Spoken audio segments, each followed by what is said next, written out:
Good evening, ladies and gentlemen. Welcome to 4 Jaspo TV. Right now we're sitting at Three Tides Restaurant and Bar in beautiful Port St. Lucie, Florida. Three Tides has been rated one of the best Caribbean restaurants in South Florida. So hopefully you guys will join us soon. Today I have a special guest with me that I would love to have a conversation with and kind of pick his brain, so to say, and share some information which I believe will probably most likely can motivate, influence someone out there within the community. My name is GODO EVENS, and I try to have a conversation with someone who has some things to say that I believe is of good value to our community. Today I have the pleasure of sitting with none other than Mr. Eddy Altine. Eddy Altine has been a fixture within our community. He's a very interesting man, in my opinion, who has such a diverse portfolio. I think we're going to enjoy this conversation. Eddy, welcome to 4 Jaspo TV. Pleasure to be here. Thanks for having me. Always a pleasure to have you. Well, I'm with you. Well, before I start, I think in the decades that we've known each other, this is the first time that I get a chance to talk about Eddy Altine. And get a chance to have Eddy Altine tell us who Eddy Altine is. Well, that's Eddy Altine is a simple guy in a big frame. To say like this is, well, I was born in Port-au-Prince, Haiti, and I came here as a teenager in the United States. Joined the military, 6 years, and then I did whatever I had to do conventionally. You know, after my studies in Haiti, I went to college here, all levels, and then parallelly, I was doing television and music. This was my passion. Right. Okay, and as an educator, I was using all these resources to convey whatever message was important at the time when I was in contact with the students or with my surrounding, even the family. So this is generally, that's me. My passion is definitely music and communication. Okay. Because I like to, not just to be on TV, just whenever you talk on camera, there are things that you say, people will listen. Okay, I hope they got something out of it. And I think that was one of the reasons that I was excited to have you here with me, because just now you just touched a whole lot of different things. You talked on music, talked on teaching, talked about the military, and many more. So we're going to try to kind of go step by step. Because out of all you said, there's still a lot of other things that you didn't say. Because me, having known you personally, back in your younger days, you were a superb athlete. Internationally speaking. Yes, sir. And also, I've been married for 48 and a half years. Wow. So usually when you're an athlete, when you are the quote-unquote star, you're on the spotlight. You know, people are after you. So that whether you respond or not, you know, like usually you get that reputation that you have a lot of people following you. Right. Usually, but you know, I've been trying to manage the fact that I'm steady. I'm a steady person. I'm a husband, I'm a father and a grandfather and a great-grandfather. Because my son Junior, first has a grandbaby. Congratulations. So it's this is an experience. This is a family aspect of it. I think this is a blessing, right, and I love it.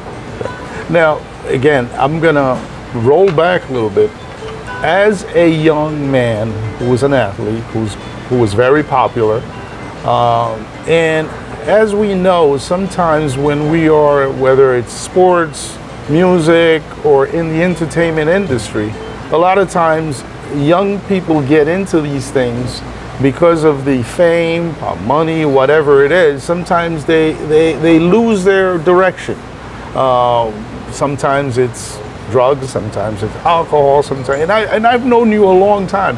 How, as a young man, were you able to kind of manage, do what you did, but yet you still led a very healthy, productive life back then? Well, what I can say is this. You have to stay focused on whatever your parents, no, I'm not saying taught you, but whatever they suggested. Okay. Because usually the parents from our culture, usually they dictated things to you. But having a good heart, you have good intention. But a lot of times we misunderstand that. Correct. Okay, but the thing is, that usually, for most people, that create or build a path on which we have to follow and to get somewhere. I did that. So a lot of my friends from my high school years, they're millionaires. Okay, because they chose the profession that's in demand, because when you're a medical doctor, people are afraid to die. So they rely on the doctor maybe to save them, and that becomes a demand. It's economic demand, Right. So therefore, a lot of my friends, they're very successful. I think, in my view, I'm not successful because it doesn't have to be a monetary success, Right. a financial success. Right. You have to see exactly what you have. Right. Have beautiful children, beautiful wife, Right. and have great grandchildren. So therefore, to me, and I came from a family where values are really, they were pretty high. Good. Okay, values like there are certain things that you don't do, morality. You have to be educated. You have to respect yourself first and respect others. This is the basis of me. This is the basis of my education. But therefore, I transmitted that. Well, I tried to transmit that to my family, my personal family. Right. Therefore, this is me. Now, when you go to education, not the field of education, what you learn in school. Okay, I've been in management for all my life, but the concept that you got from the books and from professors, I try to convert that and make it practical, whether in music, when I'm leading a group, when I'm the captain of a team, okay, or whenever in a movement. If I have a community movement, like I have something called Council for Haitian Affairs, this is exactly what I do. It's a non-for-profit where I try to lead, not to be a leader by title and be a popular person because you're a leader. No, I try to do that because I think a lot of people, they're afraid of doing that. Okay, they refuse to take that responsibility. This is a community responsibility. Whatever you've acquired through knowledge or through experience or through your education in school, you have to put it together, okay, and make that product and use it fairly and very intelligently. That's my way of functioning. In a nutshell, your leadership is to create leaders. And to create people who will learn from your leadership and be able to take and it's empowerment. Follow. It's empowerment. It's empowerment. Good. In other words, it's not like I'm not going to talk about it like to talk about, say, well, I'm a leader. No. I lead by example wherever I can in every field, whether it's music or education. For example, if I'm in the classroom, my first degree was business, and I went to education, okay, on a higher level. Now, I want to tell you what I do. Business marketing, as you know business, marketing is to take a product and try to sell it. or try to convince people to buy it, Right. to learn it, to try it. That's what I do in the classroom. When a student goes home with a part of me, with a part of my knowledge, that means I succeeded. Right. Right. Okay, so it's like when in management, when I was in Dade County, I was a policy writer in Dade County. So when my staff, okay, you had to, when you assign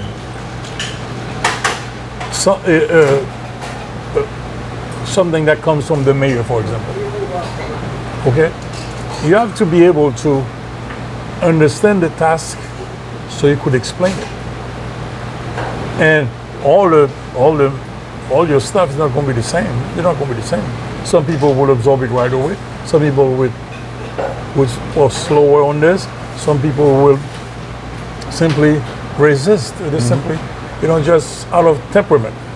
Okay, so therefore, you have to find a way to manage like left brain, right brain, and see exactly where you can put the assignment where he's going to succeed, because upper level is counting on you. They don't know how your staff or the people, your staff members, they don't know that. That's your responsibility. That's what I do in music.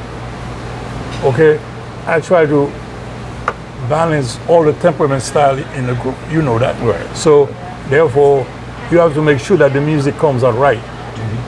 You have to make sure you respect the public. You have to respect yourself, so you could make that respect a basis of the way you function. That's the way I do about everything. So I try to teach that to my kids and my groups. Right. Now, in trying to take it step by step, we talked about your the athlete that you were, and from there you went into the military. Yes. What branch of the military? Army. The Army. Now, from being an athlete, you're a star, and all of a sudden now you're within the military, and I know the military is structured. It's not about being a star. No, it's not being a star. It's about. But the thing is, the military was easy for me in a way, because I already had the physical condition, like out of the way, because I Right. was an athlete. So. Correct. Yes. So therefore, when I joined the military, the challenge has been this. You go from being a middle-class kid, technically, you had a fairly easy life. Right. Now you go to military, now you're being ordered to do things. Right. They're screaming at you to do things. After my second day, and I said, wait a minute, if this guy is screaming at me, then he must be on a mission to scream at me. But one day I asked him, I'll never forget, it's Captain Evans. I said, is that the way it's supposed to be? He said, why are you asking me that question? I said, because you don't know me, you're screaming at me. I did whatever I was supposed to do. You're still screaming at me. And he said to me, you're a smart kid. That means once you graduate, once you get the rank, you'll be screaming at people too. Okay, so that's a process that you have to go of elevation or ascension. You go from this level, you go this level. Right. You have to have the discipline and mental discipline to do that. Okay. Some people they say, well, I don't want to do that. You cannot do that. This is why I put everything in the pot for me to function as a person. Okay, so nobody's perfect, but Now, once you finished with the military, then you went on to back to your education, got back to college, and got your degrees. And I'll say again, plural, degrees, because I know you personally. Then you went into teaching. At that point, as a teacher, you're not a soldier. You're not a superstar athlete. You're in a classroom. At that point in your life, was it your mission to kind of shape those minds and just my personal opinion, shape those minds to succeed, shape those minds to lead a healthy life. When I say it, use the word healthy life, again, staying away from toxic drugs, staying away from excessive drinking, and so on. So how was that? Well, once you establish what's quote unquote good, what's bad, you have to be consistent in preaching that. You have to be consistent. It's like when you're a parent, you tell a kid, don't do that. If it's dangerous in all kind of ways, you must continue to say, don't do that, but you got to use another way to give the same message. Don't do that because it's dangerous. Don't do that. But you cannot stop preaching what's good. In other words, when I was in the classroom after the military, okay, what I did was the following. I used, like I said before, whatever I could put together in a pot and transmit it, okay, to the students. And I taught from middle school all the way to college. So you have to, when you get the population in front of you, you got to make sure teaching takes place. A lot of teachers, they're babysitters. You know? So my sister, your wife, is like that. You know, so she knows the difference. Right. You're not babysitters. Right. You got to be the disciplinarian. At the same time, you got to remain focused on the goal is to make sure whatever you're teaching on that day for the 40-minute period, the kid has to go home with it. Oh, and my mentor, as a high school teacher, she used to say, make sure you save as many as you can in the classroom. The rest will follow. In other words, you don't separate them and give them a complex of inferiority if they don't get it, because right. every kid has a speed in learning. Right. So you have to find a way to get all those things put together to be successful in whatever you do. Okay, so it's like in music, if I say, okay, take this chord, boom. These guys say, well, I don't like it. It's not. I don't like the harmony. Okay, you got to have the patience to say, what would you suggest? What are you suggesting? Right.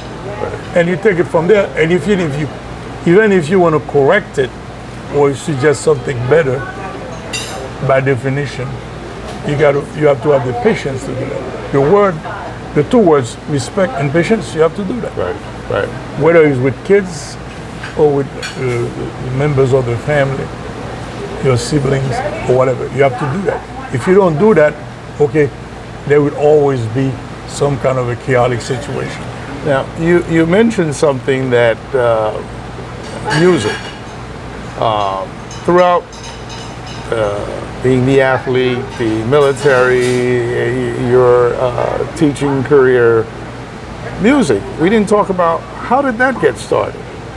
Was it you were bored after all of this, I've accomplished so much, and you started playing music, or was music part of the equation? No, when I was in primary school and then secondary school, I was in a choir from soprano to bass. You look like a bass to me. By size or by voice? I did all that. In other words, I learned a lot of songs in Latin because I was in Catholic school. And sometimes you had to do your parts, whether it's the first, second, or third. You have to do that separately from the group. And at the end of the week, all the four parts of the choir, the four groups got together. Right. So I did it for alto, soprano, bass. Right. Okay, I did that until like you said, up to my high school, which is philosophy in Hague. Right. So I did that. So that's what I was doing. I was learning music through the choir activity. But there is something else. I studied 3 years of basic foundation of music, solfege. Right. I did that for 3 years. So you have to know the notes, you have to know the, I did that. Okay. Okay, so this is why I continue that when I got to Beirut College. I got music appreciation and all stuff. So therefore, this is what is easier for me to communicate, not with anybody you're playing without showing off. That's what I'm not talking about. Right. Okay, let's get together and see. Let's make it sound good. Let's make it sound good. Right. So I did that in Haiti. I did solfege.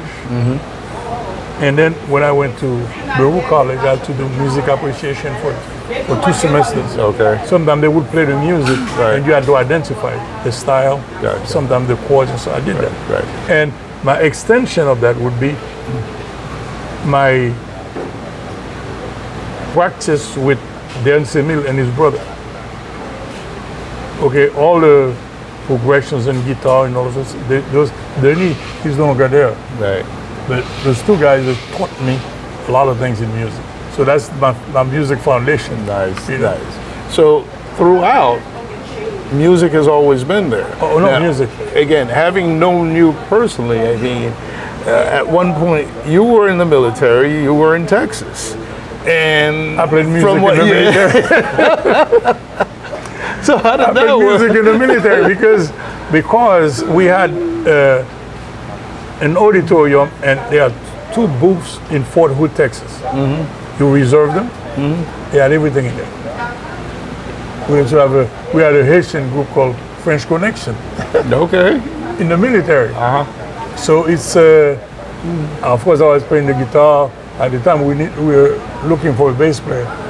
There are some guys we showed them the bass and stuff, but the instruments were there. Right. Right. And after, if you thought you were ready to perform, and they had a big auditorium, the big stage, for you to announce your concert and all that. We had all that in the military, for Texas. So therefore, I never left music, or music never left me. I know that for a fact. I know throughout music has been there. And one of the things I admire about you, you're a versatile guy, because at one point I know you were teaching at the time. This is back in New York, but you were also the bass player for a Latin group. You have a good memory. Yeah, I did. I was a bass player for a Latin group for 6 years. Yes, I remember And that. after that, I came to Shushu. Right. And then we had La Classe, Exactly. We can't forget La Classe. Yeah, so it's that's a sax player of La Classe right here. The alto sax player. Thank you. Yeah, you on the bass and all this stuff. Oh yeah, we had a good staff. We had a good time, yeah. So this is the Latin experience was they acquired a lot of discipline, because late Mr. Gibbs and I were leading the group. I was doing the sound, and I did the finances. He was the maestro. Right. Okay, because I dealt with the problems, Right. I always get the problems on my. I dealt with the problems, so you pay the guys, you make sure you keep your words and stuff like Right. this. So the discipline, the Spanish group, I'm going to remind you of something. The Spanish group taught me so much discipline. The respect of the musician. You got to keep your word. You don't lie to musician when you're in charge. Okay, you got to make sure you sound good to make for it, so that everybody can be good. So now, when we played in Brooklyn, for example, I remember in Brooklyn, the DJ started playing from 8 o'clock. Our gig started at 11. For 3 hours, the place was packing up. At 2 or 3 minutes from 11, the DJ would announce, "Con ustedes," the maestro go pump, and we start playing at 11. Right. So there was no hesitation. At 11 sharp, we would play. At 11:45, we would say, and the DJ would start. We would play 3 sets like that. So I learned that. This is why when I played with Shushu for the first time, when I got there, I wasn't used to for people to be late. People were late. Right. people late. You were there. You know? Well, no, I'm going to correct you. When you played with Schlushu for the first time, I was not there. Yeah, but I only gigged with Tony Moise a couple of times. I understand, but one of the things is clear again. This is not about me; it's about you. But I remember giving your phone number to Tony Moise, the late Tony Moise, and because he was looking for a guitar player, he called you, and you guys went and did your thing, and then you were the one that called me to come join the group, and I think that's a couple of months later. And the only reason, again, and not to take anything away from anybody else, the only reason I joined them is because of you. Well, all right. That was a good decision because at the time he had made Schlu his personal belonging. Therefore, he didn't accept criticism. So don't forget, fresh out of college, I wanted to use my marketing skills to help Schlu relaunch. Right. So he didn't go for that. Right. But again, it speaks volume as to your leadership, as to your musical career that has always been there. Aside from the super athlete, the military guy, the teacher, the professor, music has always been there. And you started a group, I believe this group is now going to celebrate its 20th anniversary? 21st anniversary. That's in Florida. That's in Florida. You started P&P. Yeah. You joined P&P, and under your leadership, P&P has blossomed. P&P has a reputation, a discipline that really is second to none. And that's definitely commendable. And it goes to show that the experiences in the teaching and the learning that you've gone through with all these different aspects has definitely made you the leader that you are. Well, let me tell you, with P&P, to take that as an example, right? P&P it's easy because I have good members. I have a good partner in the administration, that's Kirby, and I have another responsible financier, that was Greg Blaze. We started like this, so everything was transparent. Okay, so I take this, Kirby Baton takes care of the technical aspect, and Greg takes care of the finances, the payroll, the contract, and stuff like this. So we did a lot of years like that, a lot of years, up from 2004 to 2017, like that, 2018. So therefore, now it's not a secret. I was just lucky in a way that the guys in the group were gentlemen. Okay, so it's a guy, you're gonna do this. The dress code is this. Okay, we have to start at a certain time. At 99.99%, everybody went along with it. Therefore, it was easy for me. Now, the late Bob Lemoine asked me once, Dizzy, what is the secret of P&P? Well, like I shared with you before, that's respect, respect, and respect. You respect yourself, you respect your public, and you respect your musicians. Okay, because you got some musicians, you know, they like to argue. Just not in a bad way. That's the temperament stuff. Right. But that doesn't mean it's an argument, it's a fight. Right. Okay, so you have to absorb it, you correct what you're supposed to correct, or you suggest a correction, then you move on. That's the way P&P has been.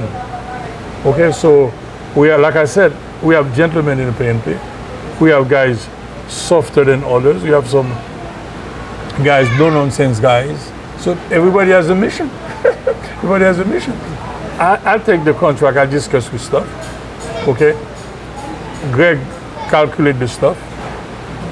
Okay? Kirby deals with the troubles in a way. He deals with them very well, and we get good solution. So that was a good triumvirate. You know, that's a good trio there to do that. Now when Greg stopped playing, Loubet was playing with him, Loubet Chaussy. Right. Loubet came. Some people try to address him as the maestro. Said, no. This is not Skasha. Okay, this is pay and pay. If you have an issue with the administration, talk to these guys. Okay, so this is why I have utmost respect for Loubet, because he always complied with his stuff. Right. He was very comfortable with the band. Right. Okay, unfortunately right now he's very busy. He's not going to be there all the time, but he's there. He's part of us. Good. So this is basically the secret. Those are the ingredients that makes all those things successful. Now that, of course, obviously you're a retired athlete, you're retired from the military, and you're retired from teaching. So music is now at the heart of your activities at this point? Music is always there. Yes, we know that. So now I don't have this same time the same kind of time to devote to music, but it's there. If I could get... But I'm confused. I would think you have more time now. I have the time, but you don't play alone. I cannot play alone. Because don't forget, people they don't have the same health. Your surrounding is going down. So therefore, everybody's surviving. So therefore, you have to do, for example, we have pay and pay. I call it special occasion group. We're still active. Okay, if I have to do something else, we'll do it. But the thing is, the band is pay and pay. You know, like we play the same repertoire that you know. Okay? So because this is why when you play with pay and pay, it's like that's your own band for the longest time. Oh, I'm home. Yeah, you know, so this is not where there is no music will always be there until the day I die. You know, and I'm thinking back, over 40 years ago, I think, when we first played on an album together, and I'm thinking of how many albums in between, how many times we've shared the stage, and I just want to congratulate you. Well, congratulate you. I was right back at you. And before we close, what would you like to tell the For Jaspo TV audience about Eddy Altine, Eddy Altine? Yeah. I apologize for that. And maybe share a little something about Eddy Altine that even I don't know. Well, having been here for 52 something years in the United States, you have to really find ways to continue with the values that were instilled in us. We cannot lose that. Contextually speaking, there will always be differences. Okay, we have new generations. Okay, what are we transmitting to the young folks? Because the experience that we acquire, okay, is a wealth of experience depending on what you want to do with it. Okay, you don't just successful and you don't get successful and you make money and stuff. No, your kids, you have to be the mentor, or you set the example all the time for your family. That's the idea. So I think I try to do that. Okay, I'm not perfect, but I try to do that. And I think when you put all those things together, okay, you have to be the counselor, you have to be the hardcore person, and you have to be flexible, depending on what's in front of you. Okay, so you have to put family in the context of where we are living now. Well, a lot of people don't understand it because so many things going on. We were raised in Haiti.